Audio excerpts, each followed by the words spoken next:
एक बार महात्मा बुद्ध उपदेश दे रहे थे। उपदेश पूरा होने के बाद सब लोग जाने लगे। तभी बुद्ध ने देखा एक व्यक्ति कोने में बैठा हुआ है। बुद्ध उसके पास गए और कहा कि क्या हुआ है, आप दुखी क्यों हो? व्यक्ति ने कहा, आप बहुत अच्छा उपदेश देते हो जिसे सुन लोगों का मन शांत हो जाता है, लेकिन मेरा मन अभी भी बेचैन है, शांत नहीं हुआ। महात्मा बुद्ध मुस्कुराए और बोले, इस दुनिया में किसी के मन को शांति नहीं है। कुछ लोग सोचते हैं कि उन्हें शांति मिल गई है, पर वह भूल जाते हैं कि जो शांति आज उन्हें मिली है कल उनसे छीन ली जाएगी और फिर वो अशांत हो जाएंगे। और कुछ लोग जिनके पास शांति है वह आगे का सोचकर अशांत हो जाते हैं कि ये शांति चली जाएगी। तुम किस बात से अशांत हो? व्यक्ति ने कहा, बुद्ध, मुझे एक गंभीर रोग है। वेद ने कहा है मेरे पास केवल 7 महीने हैं, जिसमें से 3 महीने खत्म हो चुके हैं। मेरे बाद मेरे माता पिता, बेबी बच्चों का क्या होगा? ये बात मुझे शांत नहीं रहने देती। बुद्ध ने कहा, क्या तुम इसी बात से परेशान हो? व्यक्ति ने कहा, नहीं, सच तो ये है कि मैं अभी मरना नहीं चाहता। मेरे अंदर मौत का डर बैठ गया है। बुद्ध ने कहा, मरना तो एक दिन सबको ही है, ये बात सब जानते हैं। मृत्यु को तो कोई नहीं चाहता। बहुतों को तो ये भी नहीं पता कि उनकी मृत्यु कब होगी। तुम्हें तो उसका पता भी है और ठीक से तुम भी अभी नहीं जानते कि तुम्हारी मृत्यु कब होगी। क्या तुम्हें पता है कि तुम कल का सूरज देख पाओगे? व्यक्ति ने कहा, नहीं, मुझे नहीं मालूम। बुद्ध कहते हैं, अगर तुम्हें तुम्हारी बीमारी के बारे में नहीं पता होता तो तुम अपना जीवन खुशी से जीते। तो अभी भी वही करो, आगे का मत सोचो, अपने आज को भरपूर जियो।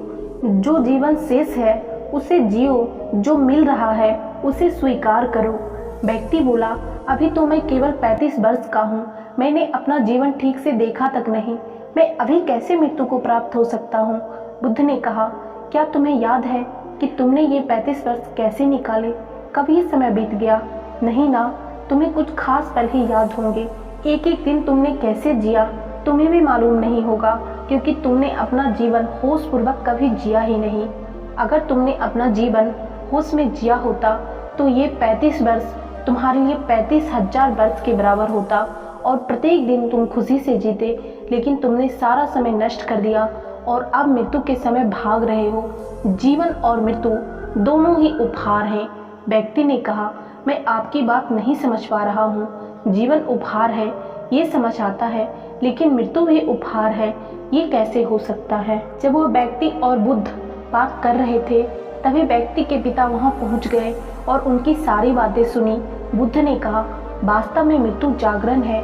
तुमने अपने जीवन के 35 साल जिए, लेकिन कभी भी जीवन के बारे में विचार नहीं किया। लेकिन मृत्यु के आहट से तुम जीवन के बारे में विचार करने लगे। मृत्यु का यही काम है, ये जीवन को जागरण की तरफ ले जाती है। अगर मृत्यु ना होती तो व्यक्ति जीवन जीने तक अंधेरे में ही रहता और कभी भी रोशनी की तरफ नहीं बढ़ता। बुद्ध ने पूछा, क्या तुम्हें जन्म से पहले का कोई ज्ञान है? व्यक्ति ने कहा, नहीं, मुझे जन्म से पहले का कोई ज्ञान नहीं। बुद्ध ने कहा, जैसे तुम्हें जन्म से पहले का कोई ज्ञान नहीं, ठीक उसी प्रकार तुम्हें मृत्यु के बाद का भी कोई ज्ञान नहीं है, इसलिए तुम डरे हुए हो। तुम अपने जीवन के शेष दिन को खुशी से जियो और ध्यान करो। जब तुम जीवन को समझ जाओगे तब तुम मृत्यु को भी समझ जाओगे और ये जो डर तुम्हारे अंदर मृत्यु का है ये भी निकल जाएगा और तब तुम मृत्यु के उपहार को भी समझ पाओगे। बुद्ध की बातें सुन व्यक्ति के पिता ने कहा, आपकी बातें सही है, लेकिन आप मृत्यु को हमारे लिए उपहार बता रहे हैं। लेकिन वह हमारे लिए उपहार कैसे है? ये तो हमारे कुटुंब के लिए उपहार है।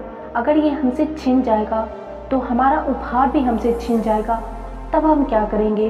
बुद्ध ने पिता से पूछा, क्या तुम्हें कभी किसी ने कोई उपहार दिया है? पिता ने कहा, हाँ, मेरी बेटी ने मुझे दिया था। बुद्ध ने पूछा, अब वह कहाँ है? पिता ने कहा, गांव में आए एक बाढ़ के साथ बह गया और नष्ट हो गया। बुद्ध ने कहा, क्या इससे तुम्हारे बेटी के प्रति प्यार कम हो गए? पिता ने कहा, नहीं, वह क्षण मुझे आज भी याद है जब मेरी बेटी ने मुझे उपहार दिया था। वह उपहार मैं कभी नहीं भूल सकता। वह मेरी पुत्री ने मुझे पहली बार दिया था और वह हमेशा मुझे याद रहेगा। बुद्ध ने कहा, ठीक इसी प्रकार तुम्हारा बेटा भी तुम्हारे साथ रहेगा। उसके जाने के बाद आपने कितना जिया ये मायने नहीं रखता, खास बात ये है कि हम जो जीवन जीते हैं उसे पूर्ण रूप से जागृत होकर जीते हैं या नहीं। व्यक्ति ने कहा, आप सही कहते हैं, लेकिन मेरे बाद मेरे परिवार का क्या होगा? बुद्ध ने कहा, क्या तुम उनके लिए कुछ कर सकते हो? व्यक्ति ने कहा, शरीर से तो मैं कुछ नहीं कर सकता। बुद्ध ने कहा, फिर जब तुम कुछ कर ही नहीं सकते तो उसके बारे में क्यों सोच रहे हो? जो समय है उसे जियो। इस दुनिया में कोई किसी के लिए कुछ नहीं करता, सबको खुद अपना जीवन जीना होता है। हमें बस ऐसा भ्रम होता है कि हम कुछ उनके लिए कर रहे हैं, लेकिन हम कुछ भी उनके लिए नहीं करते, खुद के लिए करते हैं।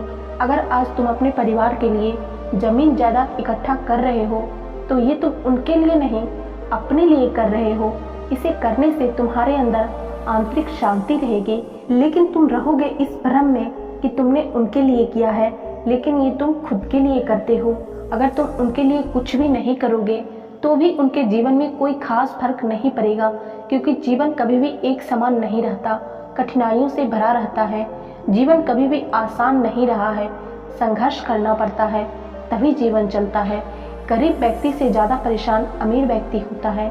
इससे यह पता चलता है कि धन से तो जीवन को सुरक्षित नहीं किया जा सकता, लेकिन पूर्ण रूप से जागृत होकर जीवन को सुरक्षित किया जा सकता है।